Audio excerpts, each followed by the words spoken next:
user I know Oh Lord. Wow, that's how he sets me up. has this on and off like a bad relationship with Ableton, and they what is it? Because it's just Why is like, it so on and off? listen, Six bro. months. Oh, I got to download it again, and we're getting back together. No victim shaming over here, man. Whenever your homie comes to you and you know he's gonna go back with that toxic situation that he's in, sometimes you just gotta just give him a pat on the shoulder and like, I understand.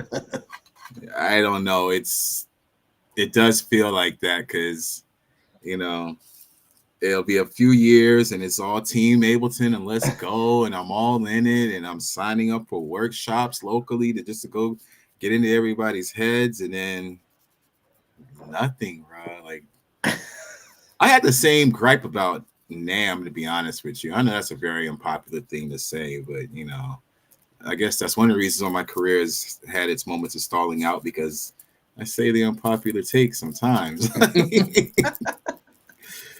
you know, When isn't Nam coming up? It's coming up, right? it is. It is.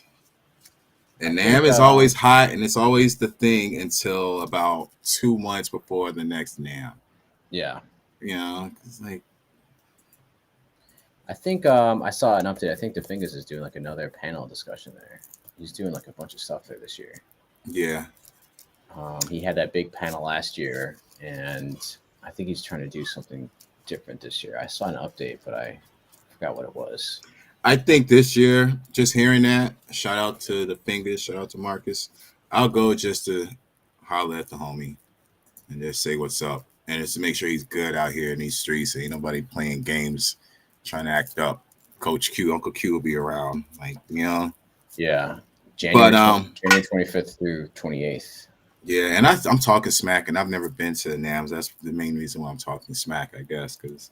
But I'm just saying in general, I would hate to go get all excited about all these new programs and plugins and things that are coming along the pipeline, and then get stuck a year and a half, 2 years later, with having to pay for a $300 to $500 update. You know, that's all I'm saying, man.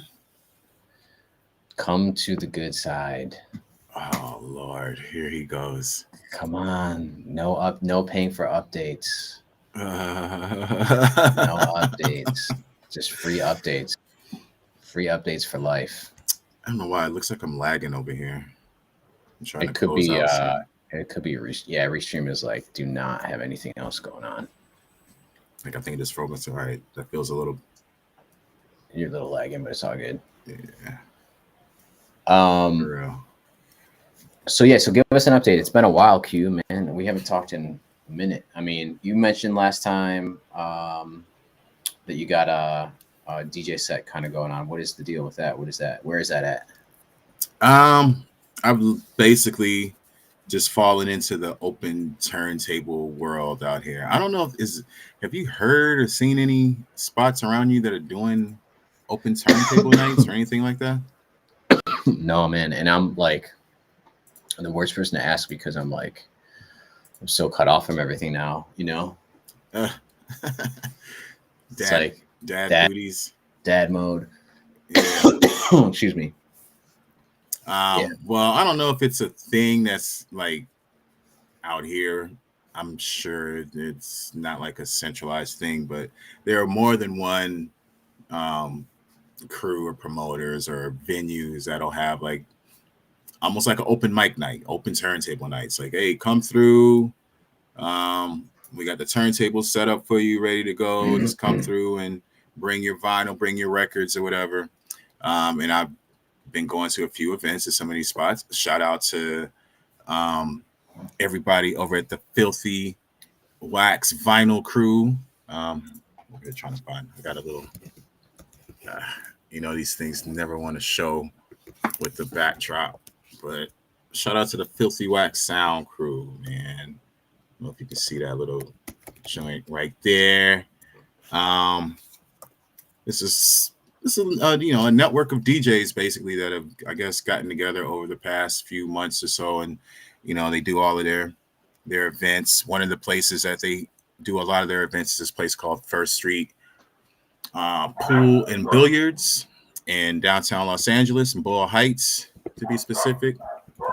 So I've been going there and checking it out. And the thing that I like about that is it's all vinyl. As the dogs are going crazy. It's like every single time. I swear to God, the dogs have not barked maybe 3 times a day.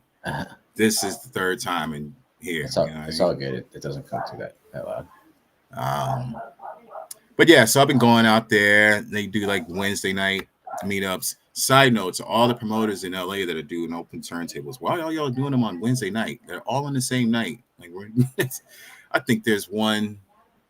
Well, there's definitely one tonight, but this week I think there's because a few of them would be a monthly.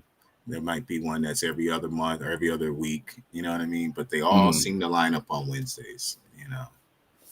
How many DJs come through on a Wednesday night? And is it like 8 to all night, or is it like start early?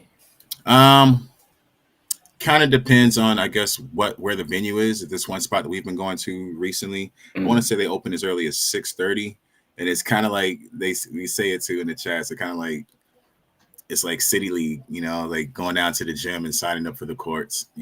First come, first serve kind of thing. So they'll be like, okay, doors open. And some of them are getting so popular. Let's say doors open 7 o'clock. If I get there by 8 o'clock, well, the slots are filled till midnight. Oh shit! Yeah. So, but it's cool. You get to see everybody's different tastes, and it's all levels. A lot of these things will be all style levels. So you don't have to feel like you're going to come in there like you're, coming up behind a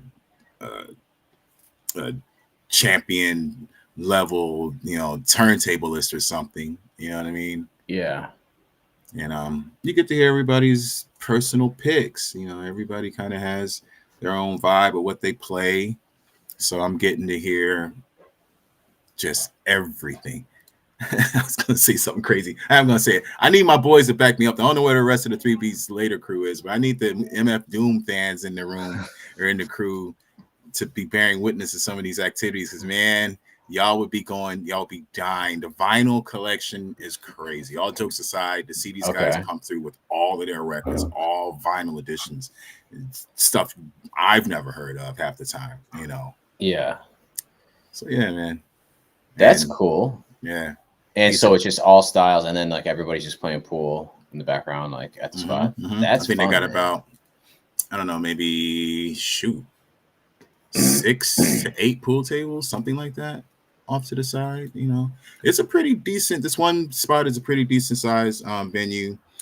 Shout out to the crew over in the other valley over at Nectar Bar as well. Shout out to Frank and everybody with Fuzzless crew. They do the same thing as well. I think they've been having technical difficulties lately. And big up to people that come out and bring their equipment and let everybody have at it, man. That is not an easy thing to do. But they do it. What is it, like 30 minutes set, essentially? Yeah, like a 20-minute set, depending, I guess, on how many people show up. But not for nothing. And a lot of you bar owners, if you're not doing it, that's a good one. Your bar's dying. You got nothing going. You can hire that one really pretentious DJ that wants $1,000 that may bring 50 people, or you could just set up the turntables and hire, the block out and just have them come sign up for free and everybody come in, and have a good time. That is actually pretty dope, man. I didn't know that it was all vinyl, so that's pretty cool. All vinyl. That's the hook. That's the catch. You know what I mean? So, and on top of that, just been buying more records. I have a problem. There needs to be a vinyl anonymous. It's bad. I sell records and then I buy the same amount. I just sold like $25 worth of records today, and I bought like 30 2 days ago. So Oh man. But what else is going on? I mean, what about recording music? Nada. Well, I'm not gonna say nada. I am trying to slowly get back in the groove and work on some tracks, get some tracks going. I did drop one of my Puff Dog, house songs on Bandcamp. You check for that. I need to step it up and start promoting that this year, but I wanted to get that on the books before the end of the year last year. And I'm not really hating on Spotify as much as we all should. It's troubling. It's concerning. Yes. You're right. I'm having a breakout year this year on Spotify, so I don't know how to quantify all this stuff either. Oh, really? Okay. It's weird. What's going on? I don't know. I really don't know. I want to attribute it to just constantly grinding and just throwing things out there, man. But just having a lot of content. Some of them are starting to stick, So I mean, it's nothing to get too excited over, but it's definitely the old OG is peaking. Haven't jumped the shark yet, surprisingly. So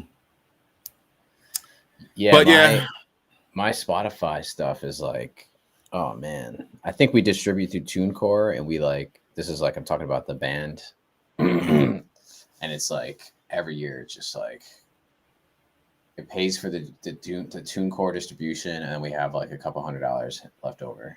Right. And we really don't do a lot of that's just that's the one thread that is kind of tough is everybody doesn't do everything they can to promote, you know what I mean? Right. It's kind of the hard part there. But yeah, we haven't had a year that was monumental for us yet. Right.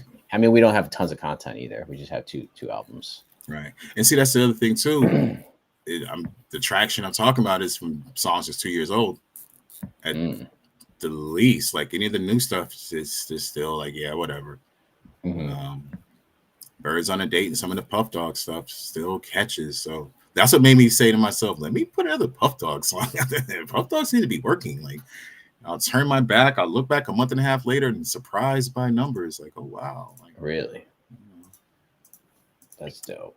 So I just have to keep pushing that narrative, basically.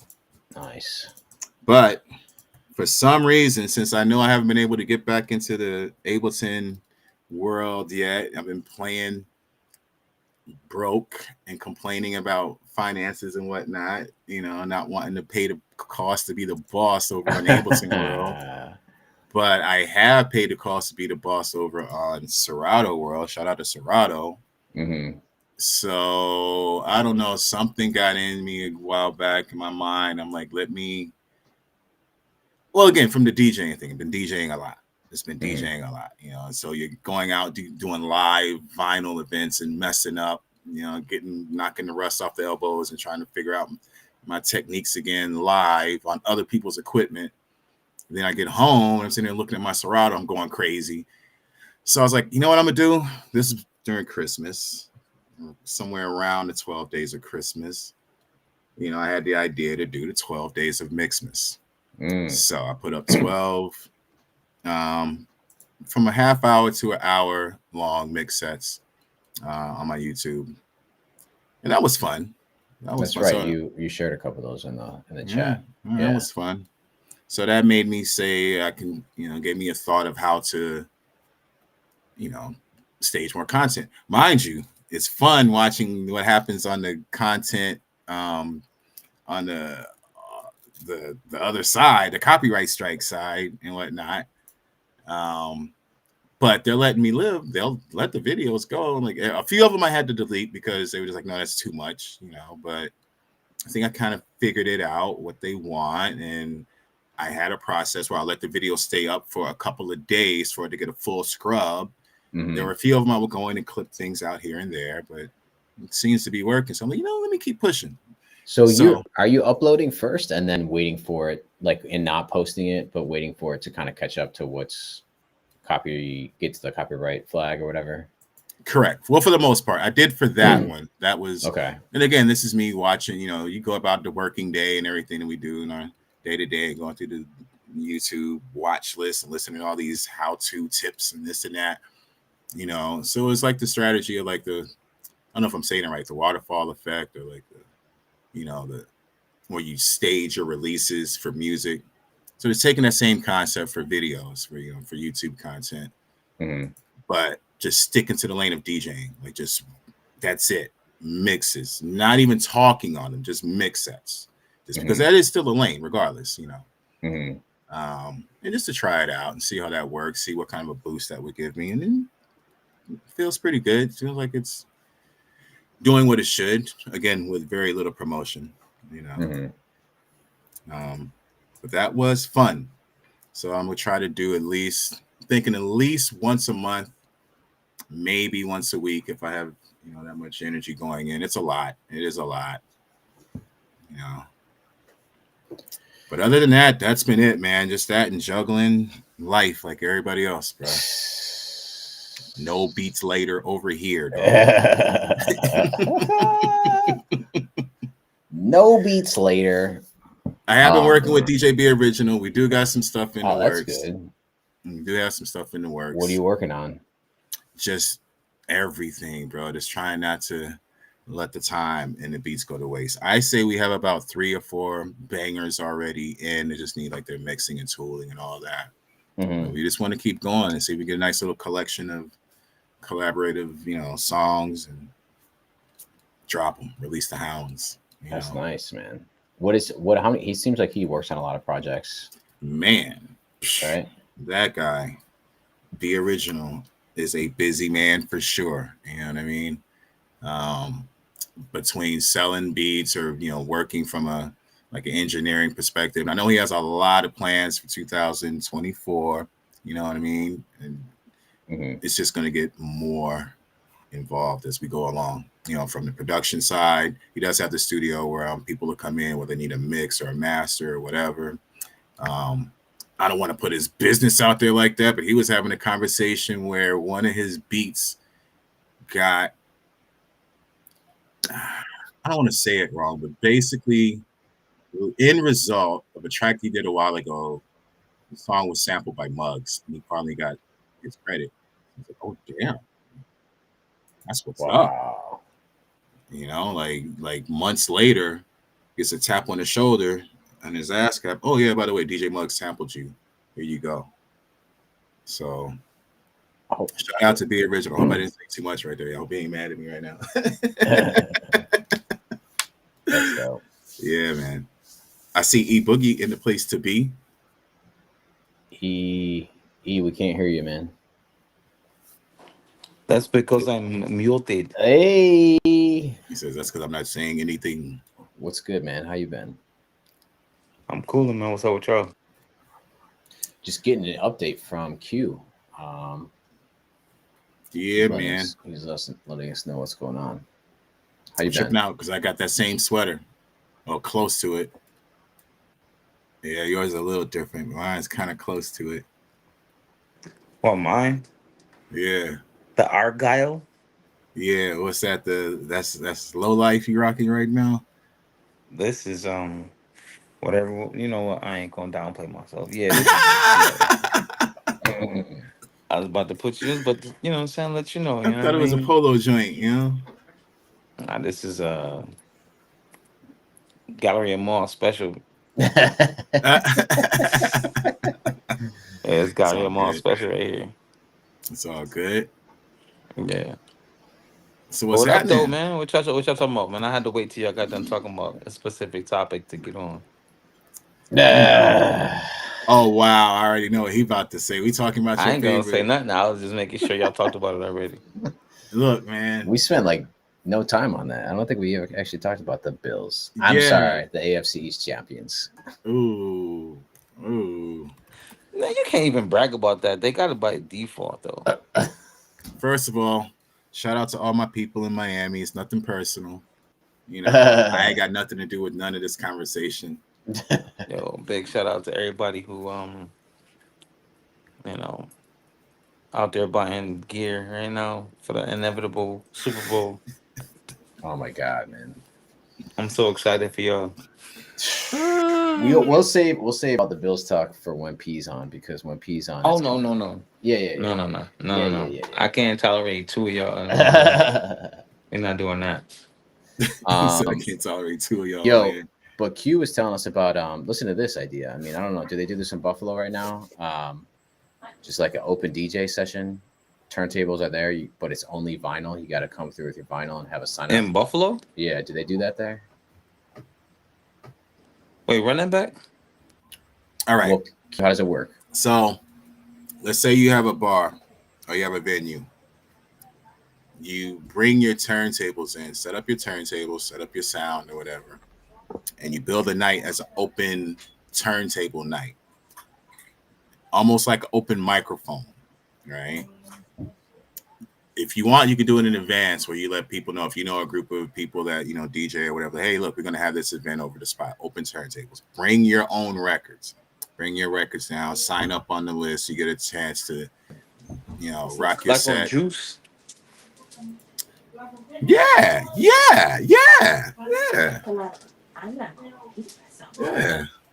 You know of anything like this happening in Buffalo? Or around?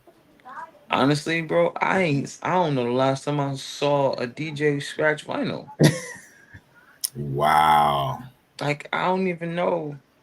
Everybody got Serato and Right. DJ Pro and all of that stuff. Like, I don't really see vinyl. I don't know the Right. last time I seen a DJ walk in a spot with a crate of records. Right. That's like Actually, unheard of. the last time I did was in Buffalo, oddly enough. You were in Buffalo? Yeah. Wow. It was at like a brewery and they had a DJ there who had actual vinyl. That's And wild. it was Where a was it thing, at? right? It was his set, it wasn't like a free like Who? open mic situation, but it was it was dope. I mean, it's just been a Who minute was it? for sure. I have no clue. Oh, okay. DJ Rando, dude. DJ Rando. Oh, wow. Yo, man. I would love Yeah, well, to it's a see a thing. spot like that. Yeah, that would be dope. It sounds like something you could set up pretty much anywhere, man. Yeah, fairly easy too. Mm-hmm. You just gotta make sure nobody mess up somebody else's needles. That's what I was saying. Like the guys that bring their own equipment, they're the real MVPs in a situation like that. Like for real, because I don't know. Like I'm thinking about doing something similar, but like, okay, if I were bringing I have a smaller Pioneer DJ controller. Mm-hmm. I mean, I wouldn't mind bringing it in. I'm not thinking about somebody damage it that much, but of course, yeah, man. Like, the wrong person come in and spill a drink on my joint, and it's over with. The whole, you know what I mean? Like, well, if the venue has it, I mean, that's like a pretty good investment, right? You invest regardless the mixer, turntables, some needles here and there, instead of paying DJs like every Wednesday. You know what I mean? I'm sure it probably pays for itself. Right. That part is what I was saying too. At first I was like, nah. At first I was a little bit offended. I'm not even going to lie. Just the concept of it. I was like, you guys are sneaky, man. And I see exactly what you're doing. Like, you're just cutting the middle, man. Instead of having all these people talk about, hey, do you play requests, or just bring your damn record your damn self, and sign up. You get the spin. Okay, you come into the door, it's 9:00. What time you playing? 11:30. Well, now we know we got you till 11:30. You're gonna drink. Mm-hmm. Yeah. But the other side of the coin is the people that actually engage in that. Mm-hmm. As a DJ and as a musician, they're the kind of people you want to be hanging around. Right. So it's fun. Yeah, I bet it's definitely good for networking for sure. It's fun. Yeah. Yep. So we also have an event on Crystal Blue's birthday, the 14th of this month. We're going to be at that same venue. Hopefully this will be the first of many. Whenever you guys are ready, Cheeky, whenever you're in town, I got you. Yeah, man. I don't know when I'm going to be out there again. Oh, man. He's like, I can't even think that far right now. I know. But you know what, Q? This might spark a rant because it's been so long since I heard a rant.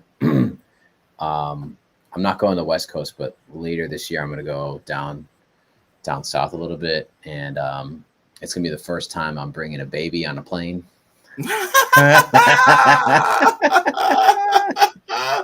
Oh no! All right, continue before I Yeah. start. What? Hang on, I'm about to bring P on here too, so Continue. everyone can listen. So, Yeah, this, I'm here. I'm here.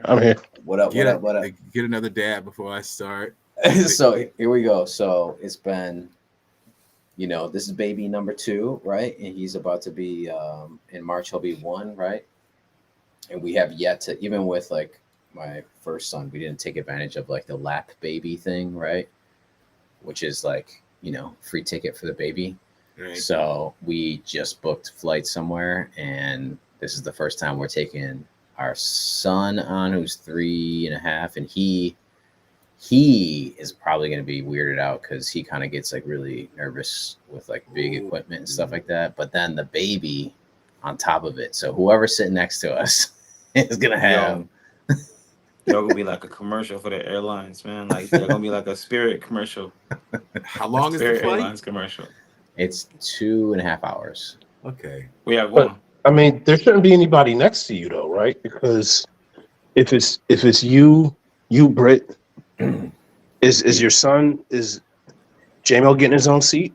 Yeah, so it's gonna be 3 seats. I don't know if they have. We're doing Southwest. I think it's 3 seats, anyways.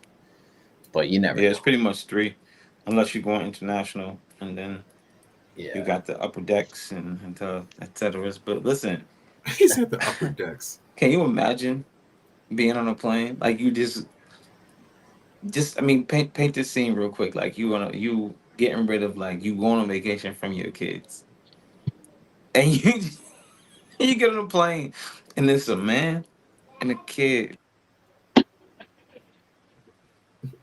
If it's a man and a kid with a woman holding a baby. Oh God. It's gonna be great. But what I'm getting at I've is been there. I've literally been with that whole. That's one reason why I'm the king of this rant. yeah. I've sat down like, oh hell no. Hell no, bro. We got 6 hours on this joint. Like, we haven't even taxied out yet, and you're starting. I mean, I don't know, man. Me personally, I haven't had any crazy, horrible baby stories. Like there might have been a couple times where you had a kid who's kicking your chair one too many times or whatever. I've had more problems with adults I was on going to say that. airplanes That's the adults. than I've had with other babies, to be honest. Yeah. That's true. That's just me. Yeah. Me too. My son's really good on the planes, though. He's flown now 3 times, and this last time we went to California, that's 5 hours each way, and he just chills. Like, You got any tricks? Any tricks that you can share? Trick is book a red eye, because the later it is, the more likely they will sleep. Snack for my son, he's very snack oriented, so the more food we gave him, the better he was. Also, we don't give him a lot of screen time, so on the plane we gave him a screen, and he was just like, oh my God. So that just giving him a friggin' screen just totally pacified him. Right. So that's what worked for us. But yeah, he's hype. He loves playing. He loved being on the plane, seeing the plane take off and all that stuff. Yeah, he was into it. Yeah, man. When you take the screen away from him from a while and you give it to him, it's like Yeah, it's like it's crazy. You got a good solid 6 hours before they even gotta think say, about eating. Do they instantly just mute down? Like, Just like, I mean, like, my son for sure. He's just like, because we'll do long rides to Buffalo, and we don't put anything on until the last. So it's like, you're talking about a 7-hour drive up north, right?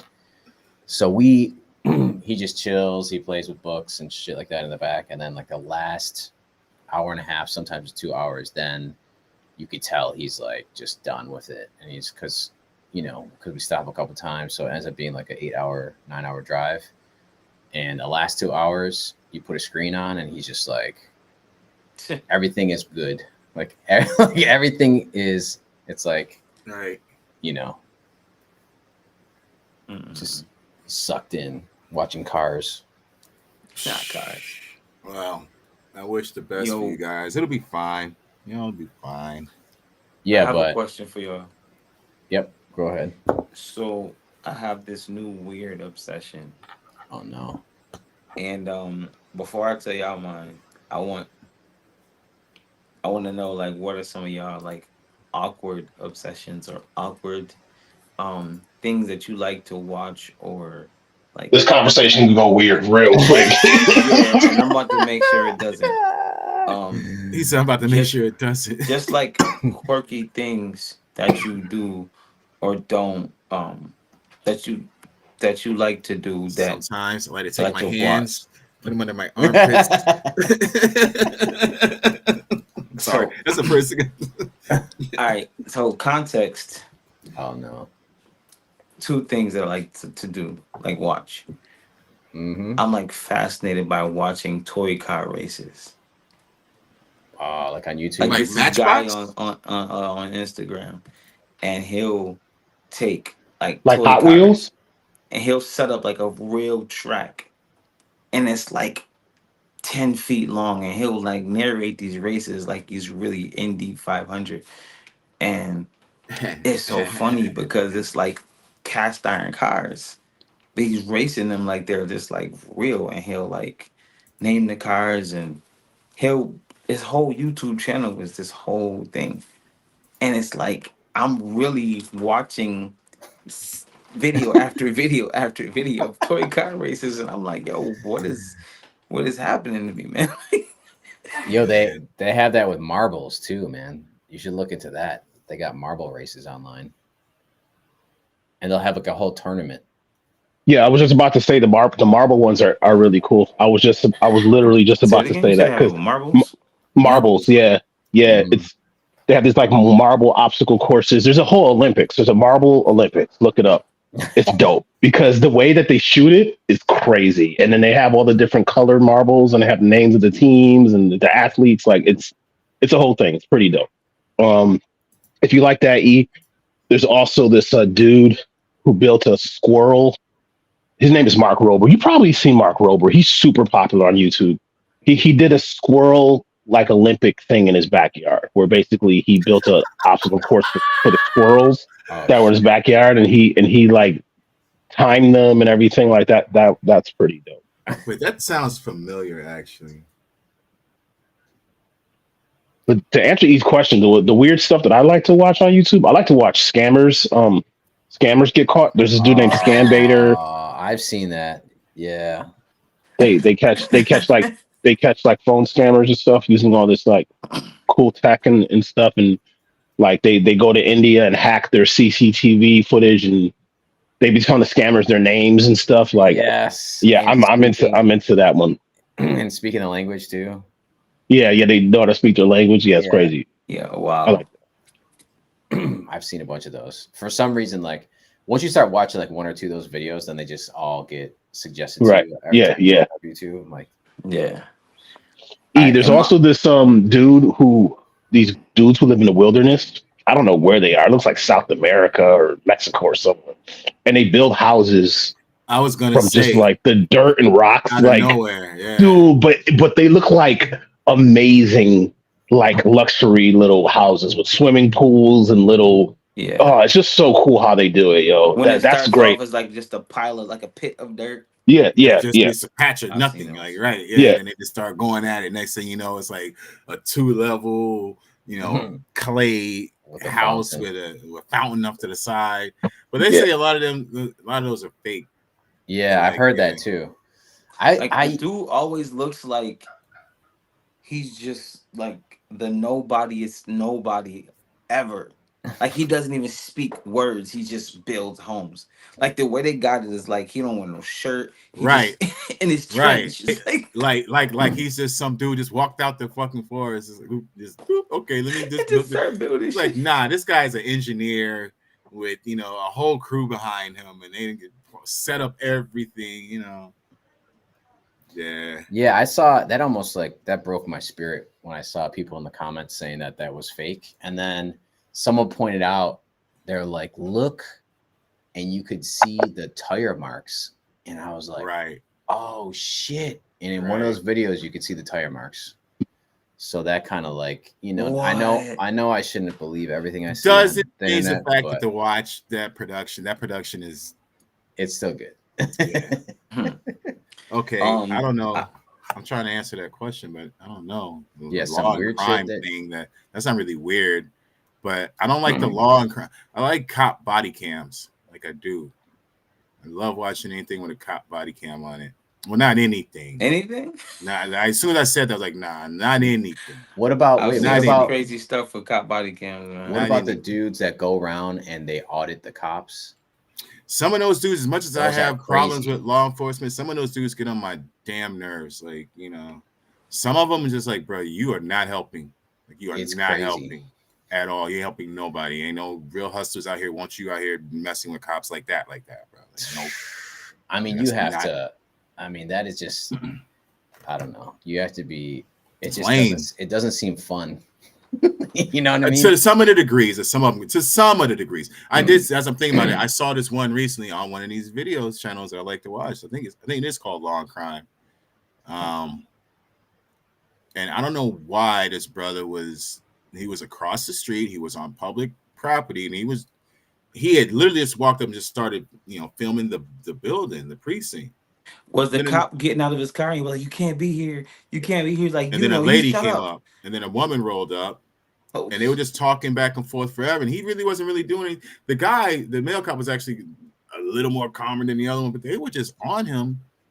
And he wasn't one of those cop baiter types. Like, I don't know what's made him start that whole process. Mhm. There was obviously a reason for him, like, all right, and that one was one of the few of those types of cases where I'm like, well, not the few, you know what I'm saying? It's like, all right, yeah, my man, y'all need to leave him alone.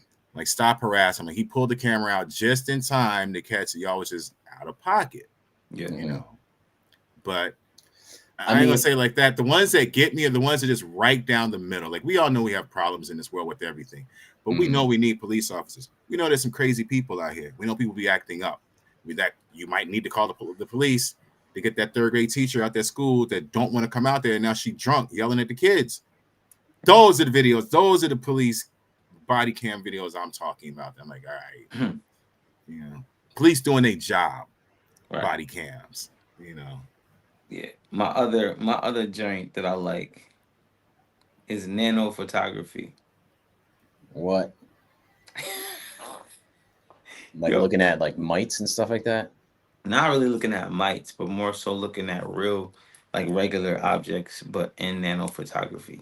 They have these drone cameras. Hmm. They're like projectile cameras, and like the camera is like a imagine like a camera with like a extendo on it, and you click the camera, and this projectile comes out and it shoots the video of whatever is in the line of sight. dang.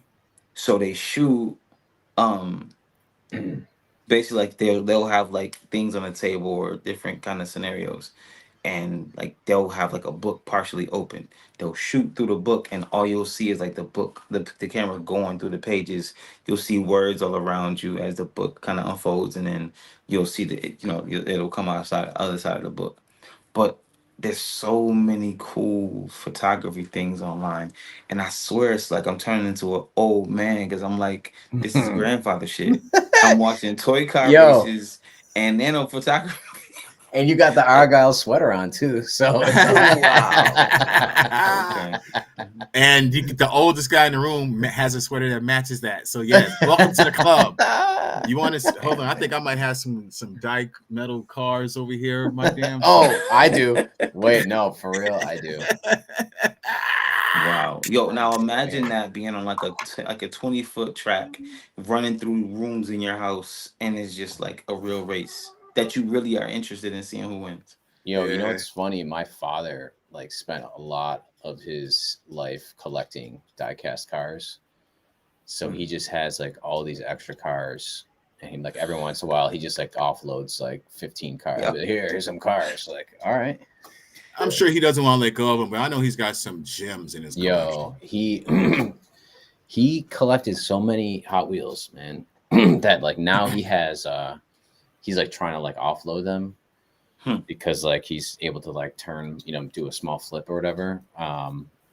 but he just has so many, man. Now he's like selling them online and shit like that. It's crazy. Mhm. Here's another one. Damn. Word.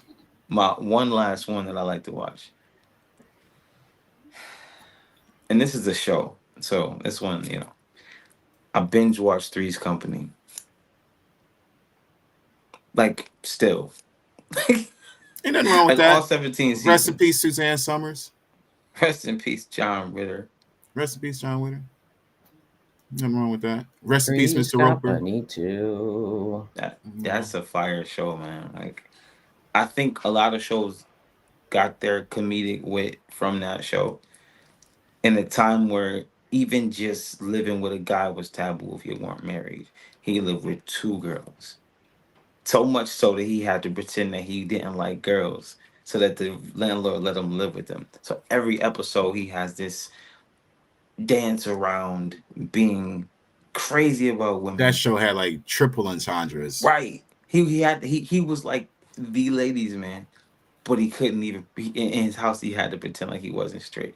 And then like they all flirted with each other and they kissed each other on the lips and hugged and shit. It was crazy, but it was Cali. It was He said it Cali. was Cali. So Yeah. I I like binge going watched down that. to see Yeah, that nah, like that's nothing weird about that, bro. That show's great. Don't see no EPs last night on the air. He's about to get the This feels like what a is good the time for Apollo Jane. You feels know, like what I a mean, good time for I me to go off camera and do what I was about to do with my little Cali vibe over here. Go ahead. I I've had female roommates before living in New York, so people used to make fun of me, said I was on my Three's Company. Did somebody just Said you laugh? was on your Jack Did somebody Tripper just shit. laugh in your background? Yeah, who was Pete? laughing? That's not my background. No, That was somebody else. that's mine. That's Oh, mine. okay. That was so perfectly timed, bro. He was like, whose girlfriend just cracked up at that shit?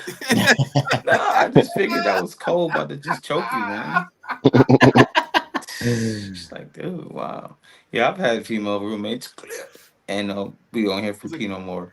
he's like, yeah, he's like, I feel Jack Tripper's pain. Mm-mm-mm. Quiet question. One more question. And I got one random question.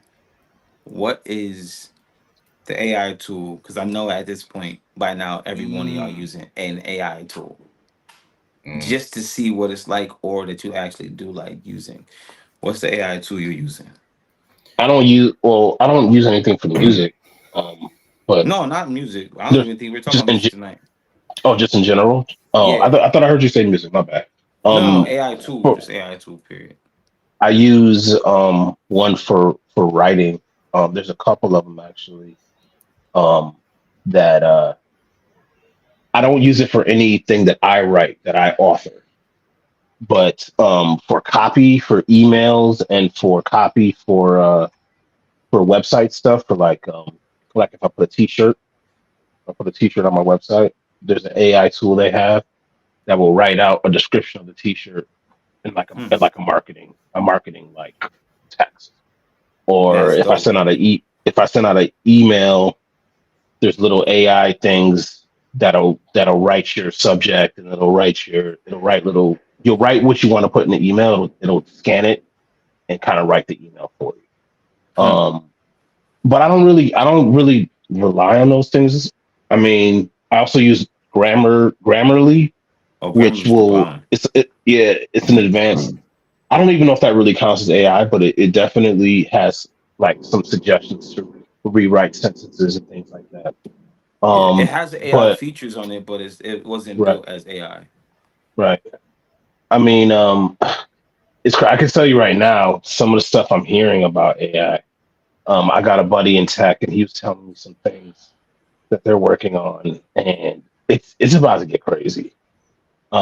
Because the AI prompting that we have now, that's people are using for like words and stuff like that, but they might also be using it for pictures and like images. They're gonna start doing it for video, and there's gonna be a time, and I was actually just talking to my wife about this. There's gonna be a time where all of your entertainment is gonna be customized to you. So the example I could give you is, let's say you buy a TV and it's got some new version of Netflix on it or whatnot, and it has like a questionnaire, like a psychological profile. It asks you bunch of questions. What's your favorite movie? What's your favorite actor? Oh, E, you like Three's Company. Okay. It's gonna be like it's gonna ask you like how Wow. old you are. It's gonna And ask car you a races. bunch of it's gonna ask you a bunch of questions. You like Hot Wheels? Okay, we got you, right? So it's gonna ask you a bunch of questions and it's gonna build a psychological profile. I'm not trying to drag you. I'm just saying, what I mean, this is what it's Feel gonna so do. dragged. Right. So it's gonna build a profile for you, and then it's gonna use that information, and the AI is gonna create programming customized for who you are. So now you're gonna get a Three's Company, but it's gonna be with starring Martin Lawrence and like Will Smith, but or something like that. You know what I mean? It's gonna be like a TV show that's made completely Iron for your Man for your and two brain and other two your other own right. Avengers. Exactly. It's gonna be Tony Stark and like Black Widow. But yeah, it's gonna be Racing. right. Right, racing. They're gonna be racing cars, but also living together. The small Yeah. and the So, furious is gonna fly your little toy cars. Scripts. and it's gonna create it, and then there might be video games. There might be like a video game part of it. It'll be like a PlayStation, whatever, where all the games are gonna be games that are custom created based on who you are and how My you think and God. exactly what you like. And it's gonna be your own shit. Like it's not gonna be shows that everyone watches. It's gonna be just your own shows that you just watch for your own entertainment.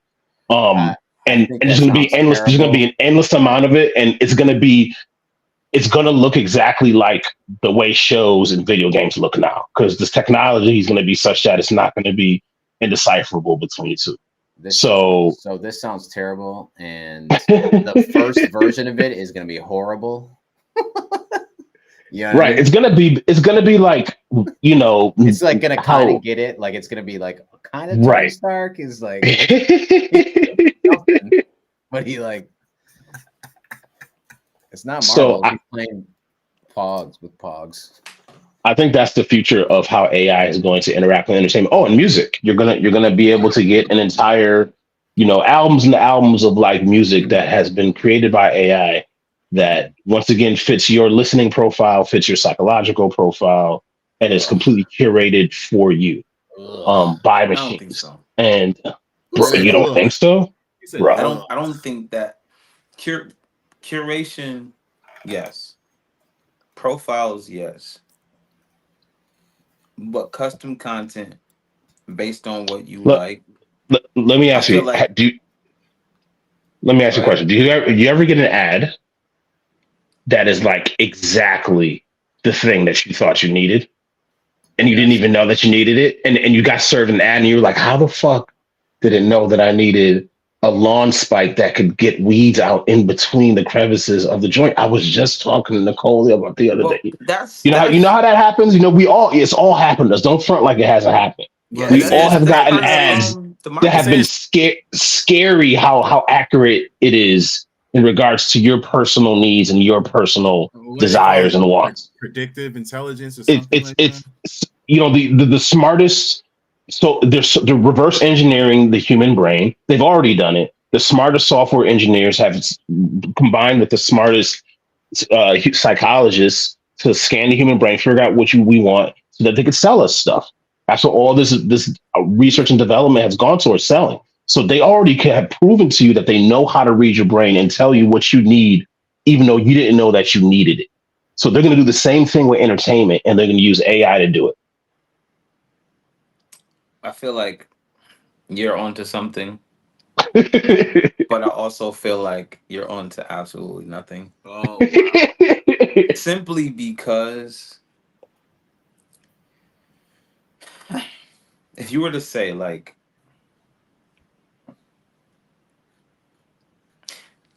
we're not gonna go there. What I will say is this. What I will say is this. I agree with part of what you're saying. Um, and that is already kind of showing up now currently. Um, I hate I love AI, but I hate AI at the same time. And I only hate AI because people misuse AI. And it's annoying when you can hear an AI on a YouTube video and it doesn't know where to properly put the inflections or it doesn't really know how to read like certain words and it gives away that it's AI and you're like, yo, did this fool just say, you know what I'm saying? Like a word that everyone Well, I would know mean, to say. I be yelling at my GPS when she say the name of the street wrong. I'm like, it's Yo, Cesar But Chavez. What's wrong with you, Chavez? Say it. but but you guys Chavis. got to be careful of like gauging anything in AI in the year 2024. That's like looking at the internet in Netscape in like 1998 or something like that. Wait, what do you Like mean? this is just we're just at the beginning. Like all of this stuff that feels weird about it that doesn't work is gonna get worked out. It's just going to get Oh yeah, better and yeah, better and absolutely. better and better, and it's going to get to a point where all those things are seamless, and it's going to work exactly the way that it needs to work in order to take over the world. Skynet is already upon us. What'd you say, Sky? What? Skynet, the evil Yo, AI yo, from Terminator crazy, series. crazy. Listen, every time I think about Skynet, I think about when on Ultron there was like a suit of armor around the world. Like, Yeah, right, exactly. It's called like it's called Google. you, Um, you guys saw the AI model? the AI No, model. no. Yeah, oh the newest Google video. there's an AI model on like a girl. She's a model and she's already made. I don't know. She's Yeah, making did you have bank, an but OnlyFans yet? it's Only probably on the bots. way. It's probably Yo, on the way. Hold on. See, Her that's name a whole nother is thing. Google What Emily Oh Pellegrini. no. Oh no. mm-mm. Emily Pellegrini. That's already going to spark a couple of conversations, because first of all, I'm like, look, the views stated by Coach Q and Uncle Q on 3 weeks later do not views and comments or the expressed thoughts of anybody else on this show. Neither are they always mine. I'm just shooting off the hip. I'm on some Cat Williams stuff out here, but she ain't all that. First of wait. all, I'm gonna cut She's to the this person chase. is not real. She ain't all that, bro. So Yo, y'all, Cheeky, tell put me it on the screen. that's what y'all got. That's your whole thing. Y'all done What went is that it? far, How do you spell and this? that's your whole thing, bro. She ain't all that. Emily Look, bro, we got Pell. better looking models on OnlyFans now. We don't need no robot. How you gonna make a robot and that's it? Bro, I don't know what I was expecting. I was expecting, what do they call them on Austin Powers? What did he call The fembots? I was expecting some damn fembots to come out. You talking about AI? She got bang, bang! Like, bro, come on. Like, what, bro? Like, come on. But wait a minute. So I'm watching a video of her dance. Wait, Mm-hmm. Is this she, wait, Yo, P man, you need room on the couch. I got a how do I couch you know can it's the sleep right on, bro. one? I'm Because you looking done at got somebody kicked out wait a of the minute. house else's. What? twice. Okay, here we I go. said Google it. I didn't say Google it. Okay, Emily I found something. You Pellegrini. ready? Here we go. Here we go. Here we go. Pellegrini. Share screen. Share tab. See how much money she made already. All right, you ready? I This think is a she just got Reddit. started on Christmas. This is a Reddit. Well, I heard Yeah, about that's her. AI influencers, That's her. so I imagine she's one of Could them. you imagine? Okay, so people are saying that it's a face swap. Right. Oh, okay. Is what at least this is what Reddit is saying. They're saying that there's like a Like they real hired a person model and for and you're right, and they just face swapped her. and so from whatever they So have, so this is so why the the studios face would. is AI, but she's a deep fake essentially. This is why the video, the major film companies are bugging out. They're like, "Oh, this is how far you can Oh take right, it," yeah, because those videos look real as hell. right. No, they do look really good. I mean, whoever's doing it looks great. But you can kind of tell though, like You when can you tell when can, you really look at it. yeah, you can see. But That's what's so weird though, is like, it's like, are we all gonna be like doing that later in life? Like just judging everything and be like, oh, that's not real. I mean, it seems like we already do that, but Right, now yeah, to like even another level. further. Yeah. they need to put some legislation that in the source code of all this stuff, there's some type of fingerprint, like Mm. whatever you're doing, whether it be some deep fake or some AI photo, AI video, AI film, whatever it is, because they've crossed what's known as the uncanny valley, right? Which is the area in the human consciousness that we recognize something as being fake, right? Once they cross that uncanny valley, then we can no longer determine that it's fake. This stuff is like 90% there, right? So we're really close to crossing the uncanny valley. So And they that's need to the make other. sure. Go ahead. I was gonna say, to me, that's one of the other things that other people have pointed it out. That's the other side of the coin that isn't discussed a lot. Is like, okay, like, so that model, they have profiles and this and that, and I guess she's endorsing products and this and that, and she has human followers. You know what I mean? Like, it's already showing that people are willing and ready for it. They're like, oh, okay. I'm sure there's a lot of bots and trolls and corporate, followers on her page, but I'm sure there's a healthy amount of, breathing, dudes that's clicking like just because off the rip, might not even know the full story. Just off, okay, yeah, I'm with But that. I just can think. rock with that. They're talking about sex with robots in a couple of years being a thing. Well, I was just about to say, I mean, if you can just deep fake or AI create any type of video you want, think of what that does mean for those sex industries. Right. Think of it what it means for Hollywood. Think of it what it means for the video game industry and all that type of stuff. Like, I'm telling you, we're not too far away from all of this stuff being able to be created from with the second. And here's the thing: there's always going to be the need for new human creativity and ingenuity.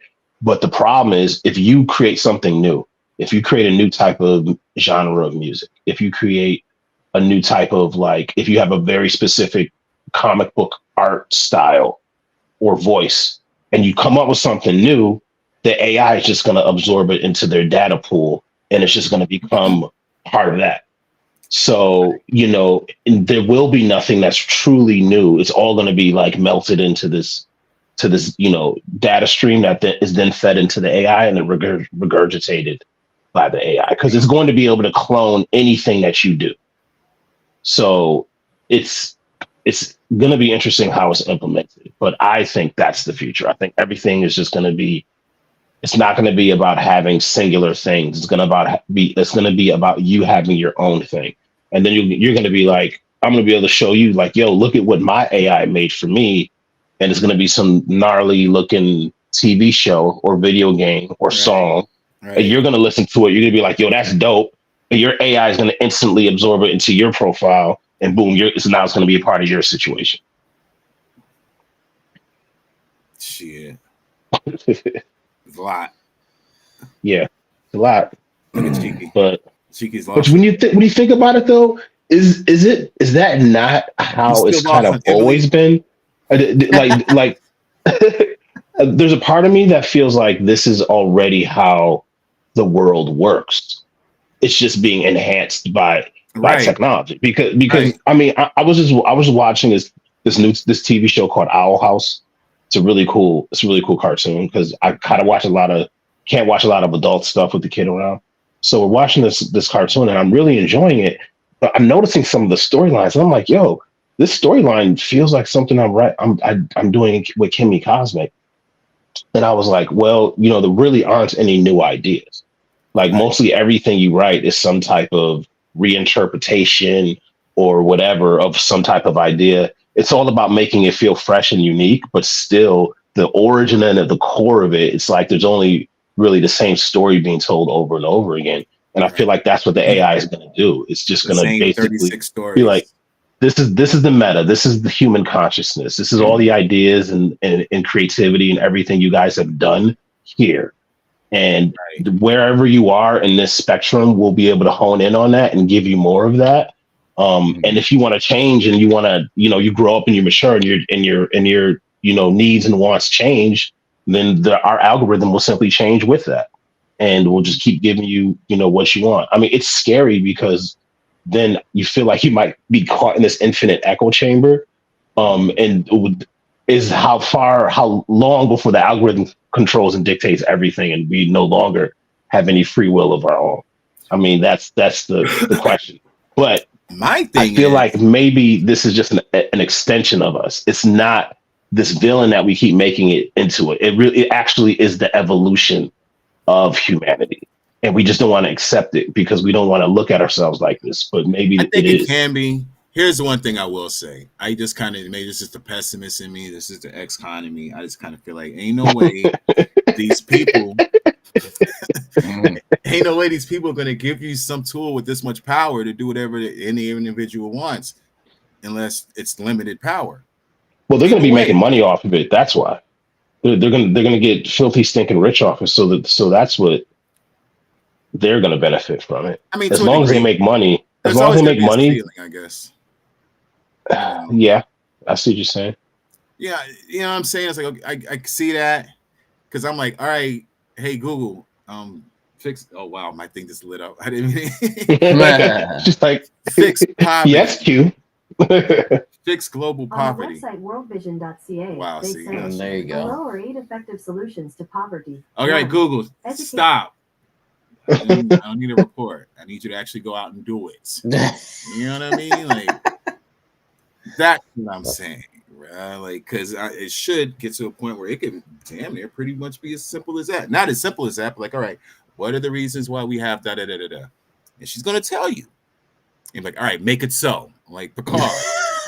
You know what I mean? Like, that's a lot of power for people that don't want to vote for anybody anymore to have in the general public space. That's why I feel like it's just okay, cool. We can do so much with it, but did they just give us a nuclear warhead or they gave us a pop gun right now? Mhm. Feels like they gave us a pop gun right now. And on top of it, like you said, they are going to make money because you got to pay to get the good results. That's it. That's the end of my rant. I would love for that utopian tool to be at everybody's disposal, but I just, I mean, I just feel like technology. There's a double-edged sword to it, and I feel that it's going to allow us to go deeper into ourselves. I mean, my wife is always like, why are you so eager to lose your job? She's like, yo, you realize this thing is gonna things come through like wow. this thing is gonna oh yeah, because it's weird because I'm like, yo, I didn't think that creativity would be the forefront that AI would consume. Like I always thought they would be used to do just like regular stuff like Admin. mail, yeah, admin stuff. Like Accounting. I'm like, really? Screenplay? That's the first thing y'all teaching us to write screenplays? Like, where that came from left field. But then I just realized that they haven't wanted to pay creators forever. They've been trying to figure a way to get us out the paint since the beginning of time. They never want to pay writers. They never want to pay musicians. So now they finally have the technology to have their dreams come true. There's like a bunch of like Montgomery Burns looking mofos, you know what I mean? Just like drooling at the Right. potential of this stuff because it's just like, oh man, we can just make whatever we want. And I don't know. You know what it reminds me of? It reminds me when I first heard about 3D printers. I just thought the world was over when I heard about 3D printers. I'm like, what? Really? Why were you worried about 3D printers? Not in a bad way, but in a good way. It's like, you mean to tell me I just need a printer and a computer and I can make anything y'all trying to sell me right now? What? In some plastic? Like, I'm going to go make a house. And I mean, I'm joking, but people go that far with 3D printing. Like, you can, I figured that was what, 3D printing, electrical cars, AI. These are some utopian concepts. You know what I'm saying? Like, just get me the just give me the hoverboard from Back to the Future 2. That's all I want. That's all I want. I'm very excited for all of this stuff. I hope we can all benefit from it as much as possible. But again, the pessimist in me is like, ain't gonna give all these color folks all the keys. Yeah. But I love it. I use Kyber for all of my art for my little YouTube videos and whatnot. Just little clips and this and that. And that's coloring outside the lines literally for a lot of artistics. Q, you're going to be able to prompt a movie. You're gonna be able to like, oh, you have an idea for a movie. You can be able to type it into an AI, and it's gonna shoot it out to you, Pretty and much. you're gonna be able to watch that joint. Mm-hmm. Yeah, but doesn't that doesn't that I don't know. Look. It just like This kills all the fun. it's the You know what I same mean? thing as sampling and all of that. Like, this Right, is MIDI. This is the MIDI age. I right, guess it's exactly. It's but here's the thing, Cheeky. What if it's really good? What if what makes it good is your prompt? It's gonna be all about how dope is your prompt. What idea can you come up with that the AI can execute? And Imagine I that's what's give it gonna a make the command Yeah. to go and listen to we- every musical thing that I have ever worked on. On top of that, every DJ set I've ever combined. On top of that, every artist that I've ever liked and combined the ultimate mixtape remix per person, per genre, per this, that, bro. I already see it. Like it could get really stupid really quick. Look, case in point, I have my portfolio of a couple of years ago of my AI art that's still sitting around. I'm like, what am I gonna do with this stuff? Like, am I at the point where I can turn this into fabrics or put it on a canvas or whatever, recreate it and sell it? Are we at that point socially where I can come out and say, yeah, this is what I designed using AI and people pay for it? Mhm. I think the answer is yes. I'm just not really 100% there on the artistic tip, but I think the times are ready for it. So, Mhm. Yeah, I mean, you could try to sell anything, we got AI face clone models out here selling stuff for Sheen. Like, I can get my little Afrofuturistic, prints off at the, flea market. You know what I'm saying? Like, I don't know. One thing I used ChatGPT for that was actually pretty helpful a couple times was copy and pasting an entire contract into it and asking it where the red flags are. Like, what are the things you should worry about? And it expertly was like, this clause here is not in your best interest. This clause here is not in your best interest. From the standpoint of whatever. Interesting. So that has been useful. I haven't used it a lot, but a couple times I actually had to upload something into GPT and be like, okay, if you are the whatever, what should you be aware of? And then it just boom, here's a list for you. But that's about it. Other than that, I use the stem separator pretty regularly. I gotta say, I do use Ask Bing a lot, like a lot. Like, I'll go through little rabbit holes sometimes, just gathering information or whatever, and now they have it connected to DALL-E, so you can do the text prompting for images, which comes out crazy. I think DALL-E has stepped their game up recently, So yeah, it is a very interesting world still, Very exciting times. But the moment I can type in dismantle white supremacy and dissolve the patriarchy and find me the best revenue streams for independent hip hop musicians over 50, we're golden, bro. I'll never leave that. Yeah, I don't know, man. Like I'm starting to think. I'm starting to try to think about it in a positive way, and what can things be positive from it. Maybe I'm just crazy. No, I mean, there are, don't listen to me too long, brother. You know what I'm saying? Like, there are positives. If the positive is it allows you to escape whatever you got going on and get into a creative zone with it. There you go. If nothing more than that. Mm-hmm. If nothing more than that. There we go. All right, y'all. We did about an hour here. Anybody have anything going on you want to promote? Oh wait. Go Bills. That's what I was about to say. We got to spend time on that. At least 3 minutes on that. Now that E's here and he's muted or something. Yo, that first Bills touchdown, the doink off the head, off the helmet, doink into the end zone. The doink was crazy. That's crazy. the crazy stuff that happened that went the Bills' way in that game. I just feel like it's just karma, bro. Like we've been owed. The freaking Red Zone, NFL Plus Red Zone was playing back the best plays of every year, and the 2020 and 2021 were both plays against the Bills.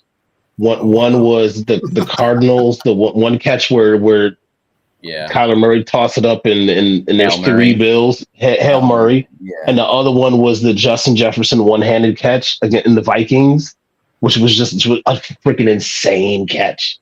Do you remember that one? Yeah. And I'm just like, why is it always against Buffalo? Even Why does this it year, always? even this year, there was crazy ass shit going on. And it's just like, it's about time, that we get a friggin' doink and a return punt. Mhm. You know what I mean? Like, and I don't know, dude. I have a lot of ideas about like Josh Allen and the way he plays and this whole turnover thing, right? I think that not every turnover is a turnover, and what I mean by that is Yeah, it's like a punt. It's a punt, right, essentially. exactly. Some of them are punts, and even some of the bad ones are not always a quarterback's fault. And I know that's kind of crazy to say that, and you might sound like I'm making an apology, but people keep talking about Josh Allen's turnovers and keeps winning the games that he's turning over. And I'll tell you what, that was what we said in LA. I was like, woof. Yeah. Right. Q became an ultimate Bills hater that day. He was like, "Oh yeah, fuck right. guys." You can't like. I was just stating facts. I was like, "Hey man, look, I ordered at least one, and I got it though. Shout out to y'all. You gave me exactly what I asked There you for. go. I didn't say I ordered a win. I said I ordered a turn. Oh. I mean, if you can consistently overcome -2, -3 turnover deficits, also you have a defense that also likes to take the ball away as well. Mm-hmm. Plus, you have something good to throw in the parlays. Exactly. Facts. Yeah. Listen, I'm not saying he doesn't need to clean it up. He clearly needs to clean it up, but I don't think it's as detrimental as a lot of the critics say. Mhm. That game was crazy because I really think there was 4 turnovers in that game because that in the end of the first half, ball that didn't make it into the end zone that we didn't get any points on, that was basically a turnover. So this game had it just gone a couple different ways. Had that one ball that went to Stephon Diggs. Had he caught that, or had Josh Allen not overthrown him, actually. If Cook had caught that one ball in the end zone, Mm-hmm. I feel like it would have been another blowout. I think the Bills would have rolled over the Dolphins. I think these turnovers are just making it so that the Bills don't blow these teams out the water. That's all they are. That's all they're doing. And at some point, hopefully by Sunday, we get to a point where we stop turning over the ball. It's going to be a problem. It's going to be a problem beating because Buffalo is not an easy team to beat. We're just not an easy team to beat. Like, we're very resilient. Our defense is crazy. Like, people are underestimating what Sean McDermott is doing with his defense. Last week, we came out just we took the ball away just like it was like we were playing fumbly rumbly. And then this week we came out with a turnover, and then they had some offense. And then by the second half, we make the necessary adjustment, and it's complete shut down. They had 14 plays. Right. Hey, the fingers. Insane. Happy New Year, the fingers. Insane. Right. Peace. What's up, the fingers? So if we can keep it, I mean, we're banged. We got banged up, so I don't know what our health is going to be. But if we can keep this type of defensive execution up, pretty much the only thing we need to do is control the turnovers. Right. That's pretty much the only thing we need to do. I think everything else is pretty much there where it needs to be. And you can talk about, once again, people keep talking about Stephon Diggs. Like, why aren't you talking about Kincaid? Like who cares? Like, Stephon Diggs, he's the best decoy. Like, I know that's not what he wants to be. Right. And I'm sure he's pissed off and he'll probably leave next year. I understand. But it's offensively, it works perfectly because you're playing a defense. You have to respect Diggs. You can't not respect him. And as soon as you respect him, that opens it up for Davis. Shakir, who just has sticky hands right now. Kincaid, sticky hands right now. Like that's all we need. Like I will say a couple things. The thing is, if you are watching, this is the football segment of the show, but you are also listening to. I agree with most of what P is saying, but that is also like this is what Buffalo sounds like when you had too much Bills Kool-Aid, because all the Bills fans are so hyped right now, and P just got done. That's what he's sipping on the side is some red and blue juice to his right and left. But no, I'm with you, man. I mean, it is. I'm 100% with you. The only thing I will say is all of the weird shit, the drops, the interceptions, all of that stuff is consistent and it's weird, man. It's like it's not from the same people every single time. It's like drops in the end zone from Cook. It's like miscommunication between Allen and Davis. Like twice already, they like could have had touchdowns, and like he just like one he threw away. It was interception. One, it was in a different game that like just totally was incomplete and could have like put us in a way better spot. And all of those are the weird things that you're right. If they just clean those weird things up, then it's like we're going to be crazy, right? We could take down pretty much any team. But for some reason, that shit is very consistent.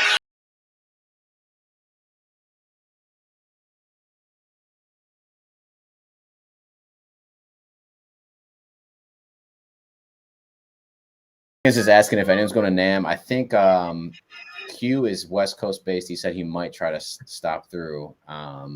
Yeah, I do want to try to check it out, bro. I was over here talking smack about, just poor man problems going to an event where all the cool shiny toys are at, and I know I'm not coming home with NAM one of them. But he said he's planning some panels. Yeah, we mentioned at the beginning of the show because NAM came up. And I know that DeFingers was planning on something. So, yeah, let's get DeFingers in before the show. It's at the end of the month.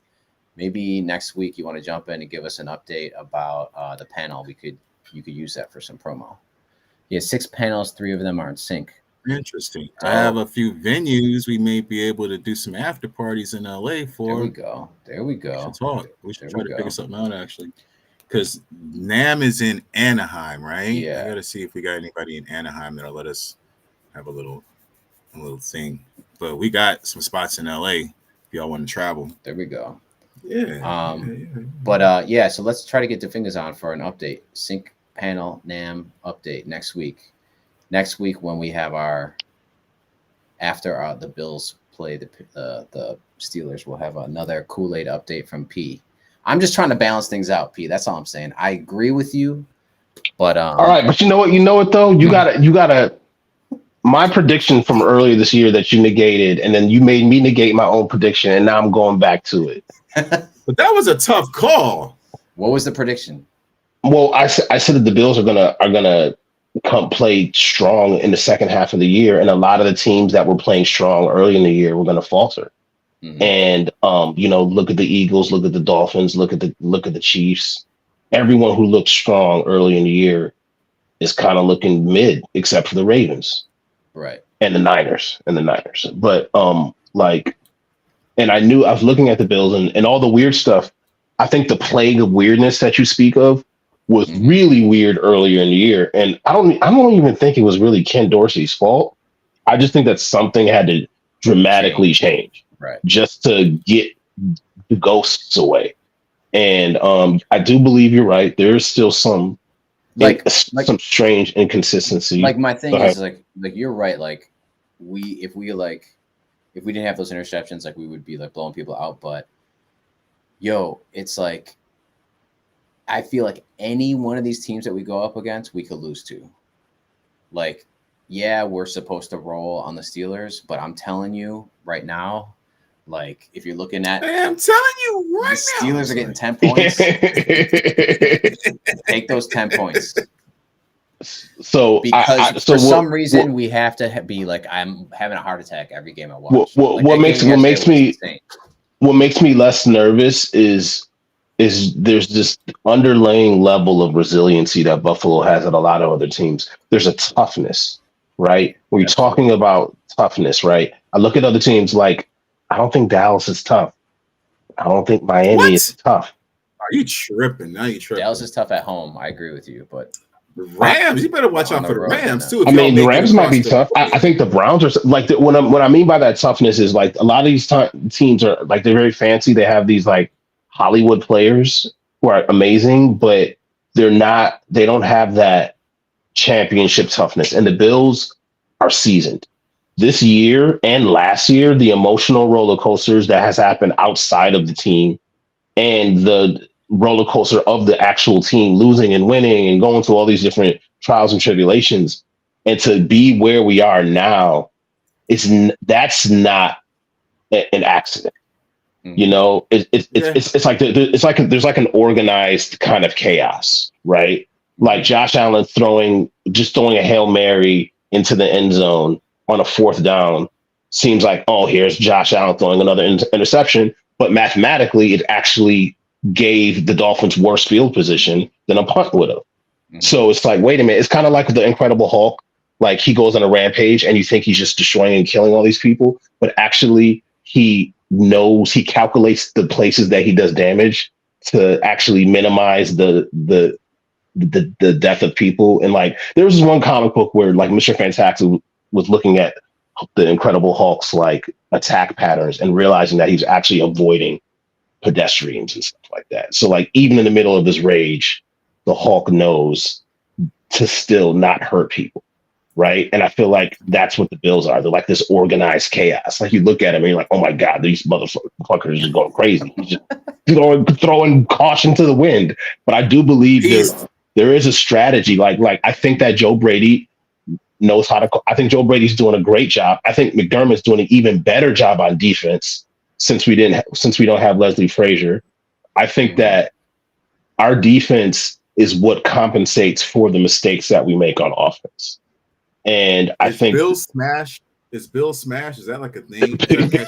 we need to make it. I'm coining it now. And yeah, I mean, I might be drinking the Kool-Aid, but I mean, I honestly think the only team that can beat us is the Ravens. That's it. That's the only team that can. And I think the Ravens probably will beat us. But I think that they're the only team who can beat us is what I'm saying. Ain't worried about Mahomes. I will say, yeah, man. Bring Patty. Bring Patty. Yo, did you see the video I sent you? You saw the video I sent. Say when I sent y'all about him being zesty. Yeah, but no, his body language video. Oh man, the way he walks around, and he always be doing like, Anyway, I feel like that's his Rain Man genius. I really think all those like weird ticks and like him tilting his head does it like freaking Michael Myers do that shit after he kills somebody, like he tilts his head awkwardly to the side like like this, like Mahomes does that shit after a touchdown or whatnot. But yeah, I mean, I think man, listen, the Chiefs ain't the Chiefs. Like the Chiefs are actually lucky they got the Dolphins at home, because I think the Dolphins are just dejected. I don't think they have the like I said, they're not tough. So I don't think they have the emotional fortitude to go deep in the playoffs. Well, so I think to definitely be away from Arrowhead 100%. Like they don't play. They're not used to that. They're gonna have this year. They could potentially have their first playoff game that's not in Arrowhead. How crazy is that, man? Let me see. Last KC versus Buffalo. Haven't we played them in Arrowhead like 4 times in a row? Yeah, but this is the first year they played in Buffalo, right? So, but we So the last 1, 2, 3, 4, 5 times that Buffalo has played the Chiefs, 5 times since 2021 has been at Arrowhead. We have not hosted the Chiefs since October of 2020. And that's 6 game meetings ago. So wait, this year wasn't in Buffalo? It was in Arrowhead? No, it was in Arrowhead. That's why when they released the NFL schedule this year, I saw the Bills and the Chiefs. I couldn't believe that it was at Arrowhead. I was like, guys, do you not realize that? I mean, listen, a lot of these are playoff games, and that's why they're at Arrowhead, because the Chiefs had a higher seed. But still, Yo, two, but 3, 4, 5 meetings in a row. They haven't seen Orchard Park in a minute. Yo, do you understand how badly I want them to come yo, to Western New York? You know how they gonna feel? It's gonna be wait. cold and snowy too. Yes, Ooh. I agree. But here's what's crazy is if you look up the Kansas City Chiefs playoff record history, I don't think they had an away game in the playoffs with Oh Mahomes. right, Like he yeah. hasn't had an away game in a Because playoff. they're always like the one seed. How crazy is that? And last year didn't we have that weird scenario where had We we were, beaten the Bengals, we still would have had to go in the Arrowhead, even though we had a higher or had the same. It was like some yeah, weird thing yeah, that happened, right? because Where the Hamlin thing. yeah, because of the Hamlin thing, we technically would have been able should have had. And I remember flipping out because I'm just like, yo, why is it that we always play the Chiefs? Yeah, nah, bro. I feel like it only makes sense. I'm kind of tired of beating the Dolphins. Like, however, This guy. I'll You say can never this: get tired of beating the if Dolphins. As a Jet fan, you beat know, them. just beat them, just smack them. If the Dolphins somehow beat the Chiefs, right? Then I feel like that's a better scenario. I just don't see the Dolphins beating us right now at all. For a Um, lot of the people. I feel like the Chiefs might have a better You know, shot, maybe, but I, here's a dark horse. What about the Texans, man? What do you think? What do you think? Browns, I just Texans. think they're What's too gonna happen there? green. I think at best the Texans upset the Browns and then lose to the Ravens. That's the farthest they go. But I think the Browns are actually very strong. I think the Browns have the best chance of upsetting the Ravens. Much better chance than the Texans, I think. In fact, I kind of feel like the Browns are going to go to the championship game. I just have a feeling. I don't know why. The Ravens are better than them. I'm not stupid, but I just have a feeling that the Browns are going to do something. I I feel like the Browns and the Yeah, Rams are like these two teams that people aren't really counting, and something tells me. But yeah. It's that could be recency bias, but I agree. Like yeah, Flacco looks like he's but a vet that could I'm be all about good. recency bias when it comes to January football. That's my thing. It's like who's playing the best right now, Right. and forget about the rest of the. It's a new season. Playoffs start a whole new season. Who's good right now? And Hey, who can get down to Vegas next month though? That's the real question. well, the easy question answer is you got your four top teams. It's going to be Dallas, Niners, Buffalo, Baltimore. That's the easy answer. Can the Chiefs do something? I don't see the Chiefs getting past. I don't see them going through Orchard Park. I just don't see it, man. Like, Yo, this is crazy. I'm honestly looking at the playoff box scores and Kansas City home, home, home in the playoffs. Home, home, home, home, home, home. So the last 6 games, and I'm still going. The last 6 games, they were home. Wait a Mahomes, second. they're Mahomes. Mahomes was that Mahomes. It's still going. Yep. Holy crap, man. What was this? This was That's the part of the script writing code that we just don't understand yet. We're not that intelligent to get like, when Well, these players and their names that, represent what's really going on. that's why the Chiefs fans are losing their shit right now because they don't know this feeling. They don't know. Like this Buffalo's comfortable here. This is right. This is right where we want to be. We like being with our back against the wall, wild card, no home game type. That's we live in that. You know what I mean? Like the Chiefs, they like to have their feet up. Same thing with a lot of these other teams, man. Look at the friggin' Tampa Bay Buccaneers. Like they've had the worst division in football for years. Like, and they always end up winning that division because their division is trash. Mm-hmm. That's why friggin' Brady stayed He's like, you know what? I know I can win this division again. I can win this division with my eyes closed. That's the only reason he stayed that extra year, man, because he knew, and he did. The team sucked, and they won the division again. Damn. Oh man, yeah, I'm all the way up to. Here Is we go. are the Eagles in that division? No, the Buccaneers division. Saints. Jets. He said the Saints, the Sets, the Jets. The NFC South Saints, has the Falcons. Yeah. Oh, there's the South.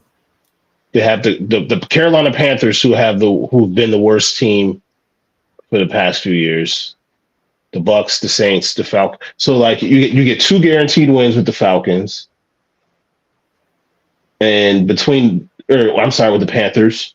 Between the Falcons and the Saints, you'll probably get 3 wins, and those are all divisional wins. So that pretty much puts you at the top of your division, no matter what the rest of your record is. You could pretty much lose the rest of your games. You're still going to be the first in your division. Saints and the Falcons have not been good for a long time. Panthers have been the worst. Anyway, yeah, who goes in the game? You asked me, Q. Damn. The easy answer is Ravens, Niners. That's the easy answer. But I think that he ain't saying Bills, Cowboys. He ain't saying Bills. He ain't saying Bills. I would love Bills, Cowboys. Let's run that back. I would love Bills, Cowboys. Because I'm pissed off that Trayvon Diggs still told his brother that he needs to leave the Bills. I'm mad. I'm still mad about that. And then we rolled his team. But I would love it. But I think the Ravens are going to be, what you're talking about, Cheeky, like what you're concerned about the Bills and they're like the mistakes that they make. The Ravens will be the team that we won't be able to overcome. That's the one. Well, this is just a side note to think about. I agree that team looks crazy. The defense looks crazy. They're also like, have been working with Lamar for a couple of years now and have that that whole thing put together by now. But that would imply an AFC Championship game in Baltimore. 45 minutes away, not even. Oh, you saying you going? Are you going to make it? I mean, I probably can't afford it, but I will tell you. How much do those tickets run? For probably too much. Probably too much money. But I will look on StubHub that morning to see if I could just get a little nosebleedy seat.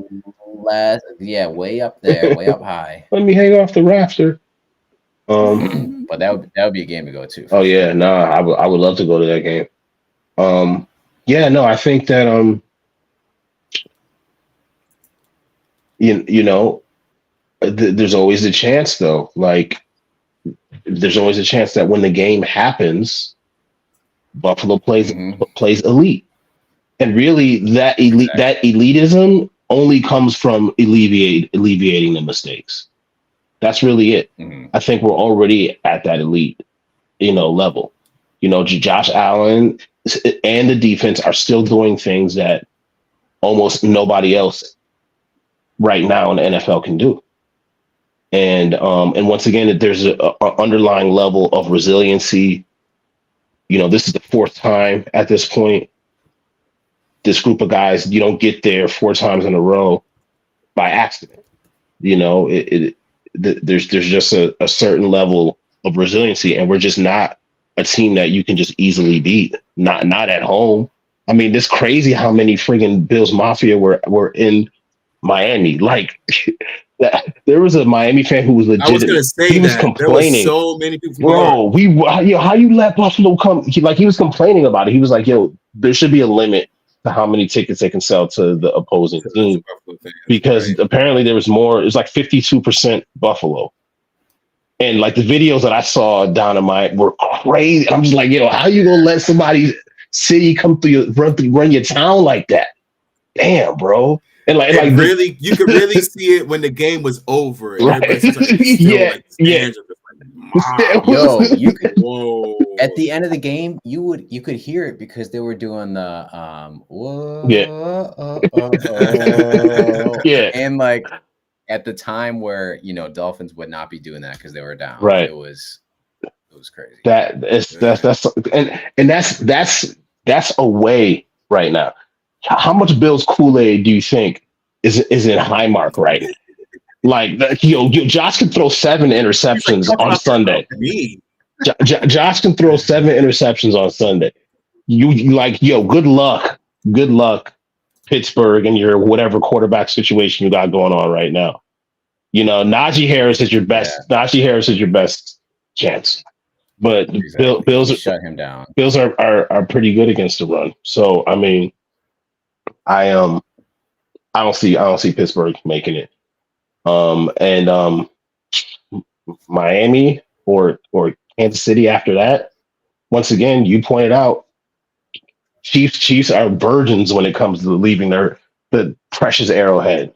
They don't know what to do. They ain't never, dude. You imagine if Taylor Swift pulls up. So like the energy that is going to be in Western New York to welcome Patrick and Kelsey. Oh my God, that's going to be. I just don't think they're ready for it, man. I just really don't think that. This Buffalo is second. Go ahead, Q. We're number 2 seed. Yeah, we got the 2 seed, bro. Yo, Q. That's what I was saying about the math. Writers. The math is crazy. Q. There was a time when y'all Buffalo and the Jets were like, Q. We were the 11th seed. We were the 11th seed at one point. We had a 14% chance, 14% chance of making the playoffs, and an 8% chance of taking the AFC East. So 8% chance, bro. 8% chance. And I mean, of course, that's what happens when you go on a 5-game winning streak and the Dolphins lose 3 games. But at the same time, like it's crazy. That's why the fact that this game could have been an elimination game, the math on that is just insane. Like, how do you go from 2 seeds to elimination? Like, that doesn't even make sense. But that's what I was saying about the script writers. But wait, real quick. This is a live look in at PISO this whole week. You ready? Here it is.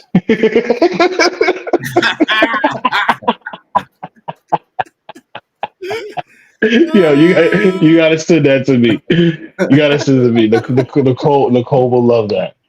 She will love that. So I said that punt return, the punt return is the longest return in Bills history. Yeah. I was a bit surprised on that. I'm like, we ain't never returned something that long. I know, that sounds odd. I feel like I've seen one, but yeah. Y'all had juice back in the day, right? We had what? Mm-hmm. So y'all had juice. The juice was close to Buffalo. How are they? That's weird. You know what's crazy about OJ is his record was like the records that he put up was with 14 games. Right. So when you go and see his numbers, you always have to remember that was 14 regular season games back in the day. Like, it's crazy numbers. That's a lot for 14 games. I mean, eesh. But all right, I gotta bounce, y'all. All right, let's go Bills. Go Bills. Next week, everyone come with something. I think the finger's gonna jump on next week. So all right.